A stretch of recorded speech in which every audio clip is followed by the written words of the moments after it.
daalachake ya gube oo yaa osim kubalambar jaalalake na gube oo akka jorka barbar.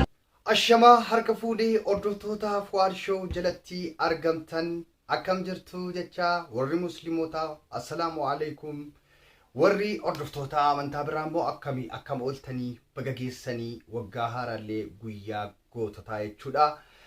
Baga rabbiin guyyaa addaatiin isin ga'e kaa isa dhufusi nama asirratti Fuad Show irratti wal argu rabbiin waa godhu jechuudha. Isan fuudhee inni immoo hin heerume inni ilmoo barbaadu ilmoo argate inni akkana yoo markuunis mataa molaahee jechuudha. Asuma irratti wal arguu keenya barbaada jechuudha. Har'a immoo waan ajaa'ibaa isiniif qabadhee dhufeen jira. Kairoo Iskandariyaa irraa jechuudha. Kaameeraa keenya ammas to'atee jira jechuudha. Akkuma deengedda isinitti ba'e jechuudha. Kaameeraan keenya bakka hundatti akka kaa'amee jiru isinitti beera jechuudha. Mee har'a immoo waan ajaa'ibaa tokko isiniif fideen jira. Hamma dhumaatti turtiin wajjin godha. Bashannanan illee ni qabna waan taaneef jechuudha.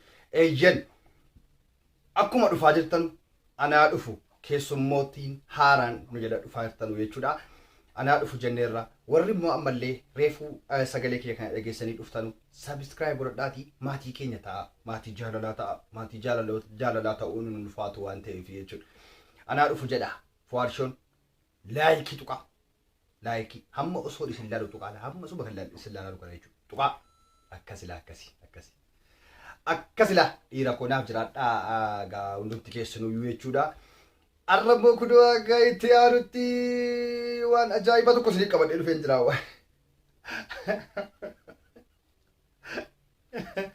Wallahi waan nama ajaa'ibuudha. Kuduu gaa Kairoo Iskandariyaa keessatti goota intala jilbeenfachiise tokko isiniif qabadhee dhufeen jira. Saniyyuu miidiyaa irra taa'ee liivii dabarsaa waan ajaa'ibaati jedhama kaa. Egaa gurbaan kuni gaa akkuma beekamu miidiyaa irratti nam tokko illee walaaluun keessa hin ooltalu. Harree diidoo beektu harree diidoo saba keetti guddatu jechuudha. Harreedha garuu namatti siqu harree diidoo jechuudha. Bulguu jechuudha. Bineensa nama nyaatu fakkaata jechuudha. Jaldeessa fa'i beektu jaldeessa nama nyaatu jechuudha. Jaldeessi kan nama nyaatu jira. Gooddoon jechuudha. Kanaafuu jaldeessa fakkaata gurbacha jechuudha. Durumaan miidiyaa irratti walaaltan Ahmad jedhama jechuudha. Maqaansa maqaa Ahmadii. Kuni Oromoodha jechuun isin ta'u Oromoo isin fakkaatu kuni kan baataa wayyaatti fakkaata garuu yeroo laaloo kan baatanaatti fakkaata jechuufan jedhallee mee walumaan laallee kaa kan baataa kana Oromoo ta'uuf kan baataa ta'uu isaa waliin adda baafnee ilaalle jechuudha. Amma asirratti gurbaan kun deengedda Kairoo seenuunsaa jechuudha. Akkuma beekamu gabbayee waa tokko ni arrabsan alla. Fiqiriin kun fiqirii isa balaa keessa jirra jechuudha. Kanatti iyyuu Kairoo keessatti balaan harcaa jechuudha. Balaa jechuun walitti qollofamee hafa. Kan qollofamee hafu isa tortoraa akkanaati jechuudha. Inni akkanaa kun harree nyaataa guddate yookaan immoo harree hojjetaa guddate malee nama wajjin ciisee hin beeku jechuudha. Kaleessa Kairoo dhaqee argee waan ta'eef immoo mee viidiyoo sa'aasumattiin isin daawwachiisaa mee isin ilaalaa waliin bashannanaa mee kiisingii kana fa'i qabaa. Birqiidha shamarraa hammatanii rafuun jechuudha. Maga harree ammatee rafamtee akkasitti. Kuni harree jala tolka'ee jechuudha. Horii fa'i yerootis horii wajjin fa'i oolamti horii kana fa'i jechuudha kaa. Jedhaa oola waan ta'eef reefi kaa garuu idimee biyya ormaa waa baay'ee nama agarsiifti miti ree. Egaadha ammas inni kuni karaa rabbiidhaati. Rabbi rasuuliidhaati kana shamarraa malee wajjin ciifti mee ilaalaa mee waan itti godhaa jiru kwaadhaa. Laasuma irratti akka tokko na godhaa jira midhaan. Kiisingii ullaallee maalatu.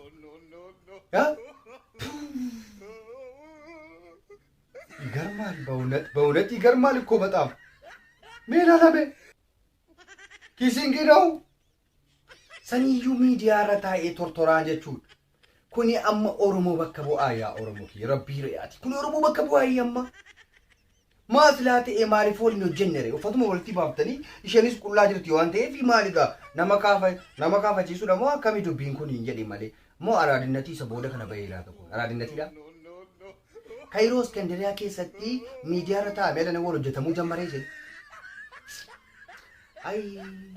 Hin bilchaanne jiidhaa namti maa jiidhaa akkuma jiidhaa biyyaa baheen jira waan ta'eef jechuudha. Reef dirqiidha jechuudha. Egaa harma shamarraa fa'i kunoo agarsiisaatu jira jechuudha intalatti. Akkam bareeddin taattiin isaayyuu akkam nama inaafiiftiin jedhee malee wayyoo Maal akkuma kee kana tuun guyyaa tokko wajjin ciisee maal qabu? Dhugaa Rabbii angorroo coccobsee bara. Nunga tafaayu. Tartara. Nunga dhumee ta'u. Nunga dhugaa. Maali afaan inni teelaan kun barra akkamitti nama dhunga ta'ii silanii? Bai! Maali kini jadi miidiyaa kini? Eessa kudha keetu mana agarfadhaa? Miidiyaa kanarraa jedhe malee aan kana zabana boodaa kana keessa maallutti fidaa jiru manni kayroo kun hin jedhe malee. Pau! Wai! Wai! Maa hin kaafatu inni dhiiraa miti? Sobeetu madunga ta sob malee maa kaafadhu irra boy kamaa silaa ta'e maa dhiirri amma lakkoo dhuun gandaalii qoobaa hin kaafata ilmi dhiiraa baa. Maa hin kaafattu? Inaafaan nu ajjeesisi intala isa buraaqii kana isaa fidde isaayyuu yaa kun buraaqii kayroo keessatti biqile amaariffa dubbata saniyyuu tanchi amaariffa dubbata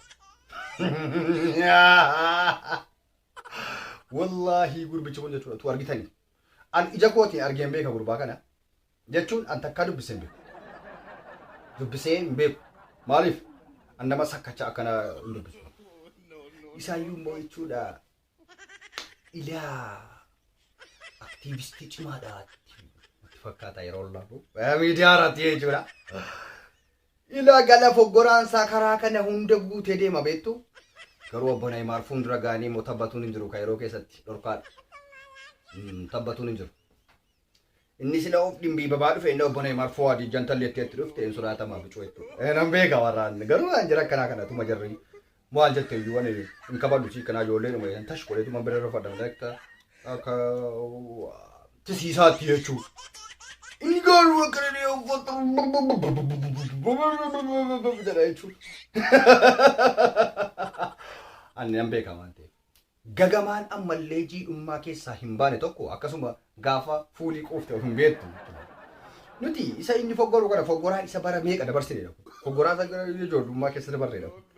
Jechuudha annatu beeka yeroo Gibxii jiru jechuudha maastarii hoggoon jirutti gaama jedhama akkuma beekamu mataa kana calleddeessuun farrazachuun reef isaaf haaraa ture yeroo sana haaraa ture kan yeroo dhufu jechuudha. Intala tokkotu taqabbalteedha kan hin beeku garuu ishee dhiisee kaalaa ammasii kana wajjin jedhaa borkottaa asirratti wal albaasaa maal abbaasii nuti isaa ragalfannaa warri hin qabne kun isinuma laallee haara galfannaa jechuudha jedhee maal akkas wayyeega. An warra ammallee jechuudha warra ammallee jiidhaa jechuudha. Ammallee jiidhinni irraa hin galle kana haala kamiin sirreeffachuu dandeenya jedhe malee kun gaaffii cimaa ta'eera wallaahi alazim.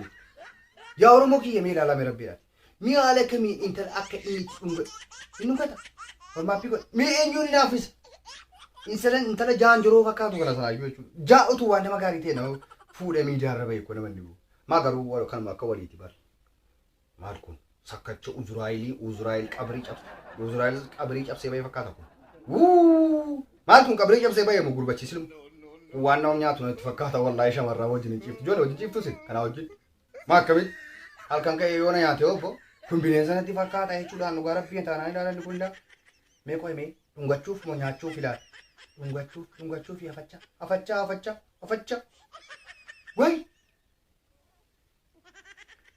maal jechuudhaan jedhee malee kun araan innatii wajjira kayroo kana dhaqeessa godha kudhaa yaa rabbii qo'ate mataa nama oleessanii dhugaafan jedhu qo'a waa malee miti bara yaa ummata koo yaa ijoollee qo'an kunoo kana argeetan mataan nama laa'ee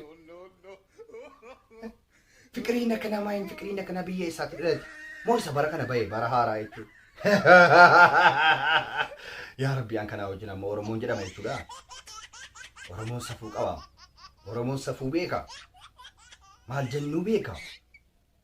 Kun tortoraan yeroo fuulii kuufee algaa arabaarra ciise of hin beeku jarana. Inni akkanaa kun dhiituu xaafii calleessuu sangaa qotuutu irraa bareeda malee algaarra ciise waan akkanaa gochuun irraa hin bareedu. Yaa bara. Barri wanti siin hin finna hin jiru. Gurbaan kun jechuun gajara isa kan sheekanaa osoo hin fakkaate. Geezzaraa beektu geezzaraa isa kan sheekanaa osoo jechuun yeroon kayroo jirutti yeroodha isa beekutti ulee isa kan kana waan joo jechuudha isa kan sheekanaa osoo sana fakkaata jechuudha ulee laa ilaa ulee kuduraa isaa haadha maakkuun jettan maakkuu jarana maakkuun hin jedhe malee jedha namtichi tokko iyyuu maakkuun ajaa'iba no wayyoo maakkuun nama maali kun hin jedhe malee akkam nama inaaffisa ani inaaffaan na gubee keessa kona qorqilaa akkantila inaaffaan maal intala isaa araba fakkaatu kana sanaayyuu mee dhungadhu mee al tokko mee dhungadhu tortora lammata miidiyaa irra baate kana fuute dullachi kun achitti kophaatti gochuu hin dandeessu yoo hin dandeenye hin danda'u jedhe meel kun hin jedhi waliyanii kan yoo hin jedhu eeyyeen hordoftoota kiyya har'a kuni waan haarawaan ajaa'ibee naan isiniif qooduu dhufe jirtu warri jirtanu laayikii nu tuqaa yaada keessan koomantii irratti nu barreessaa yaada dabalataa yookaan ergaa yoo qabaattan waasaappiin keenya feesbuukiin keenya wanti hundinuu kun asirra jira viidiyoo kana irratti argatu eeyyoon sheerillee nu godha gara imootti gara maaliitti hiriyoota keessaniif takki arguu bakka min jennoo birqee kan lama koo kanaafuu hanga tiiktookii paartii torbaffaa isiniif qabannee dhufnutti halkan gaarii isiniin jedha obboleessi keessan